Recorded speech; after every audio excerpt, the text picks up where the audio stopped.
Hey everybody, how are we doing? I hope you're all well. So today I need to plant up or repot the bananas. They're definitely outgrowing their pots.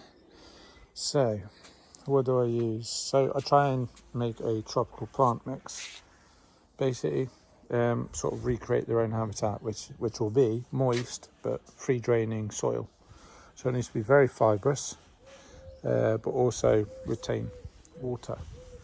Now they're going to go into these pots too, which are quite big pots.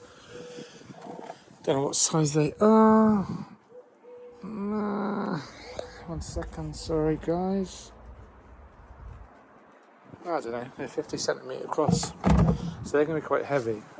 One reason I'm doing that is so worst case scenario is I bring them into the greenhouse or something to overwinter. As bananas, if they drop below 10 degrees, they lose their leaves and die back. So I don't want that, I want to keep growing them. So process.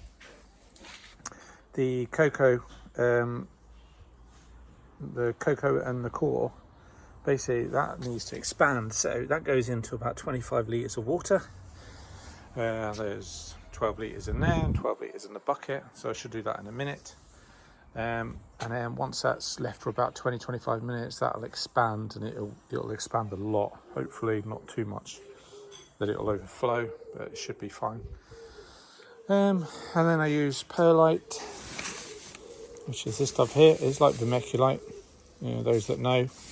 This bag is really light. It's a one-hand lift jobby, easy. Reasonable price when you buy it in bulk. I wouldn't buy, well, if you've got loads of tropical plants or even house plants, then it's probably worth buying bulk, as it works out a lot cheaper. And this stuff is the standard 2 to 5 mil. As it says there, aeration, which is great, that's what we want for our plants. Water management, insulation properties in growing media. So that's what you want. Next in line is the bark. This is small decorative bark. I don't care if it's decorative. The other option is wood chips, but in potted plants I'd rather use bark. Ideally I'd want it smaller than this, but it's what they have in B&Q, I think I got this from. Obviously any bark will do, smaller the better. It doesn't necessarily have to be well rotted, it's just to provide a bit of humus. And then the next in line is manure, and you want this to be well rotted.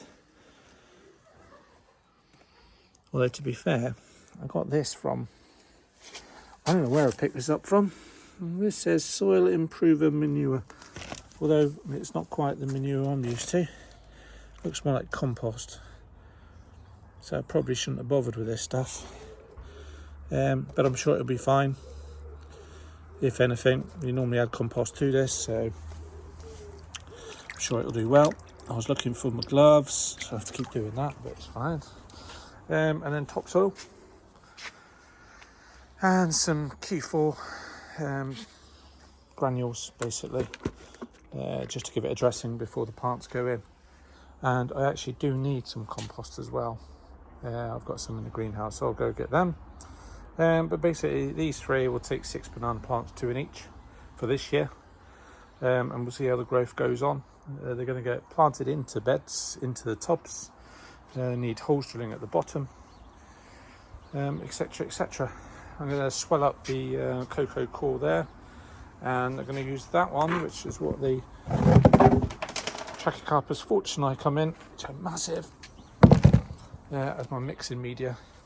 I'm just going to use a plastic measuring jug type thing, just to give me equal amounts. What I'll be doing is probably 2 perlite, 1 bark, 1 manure, 2 topsoil, 1 cocoa. I'm going to mix this up now and I'll get back to you.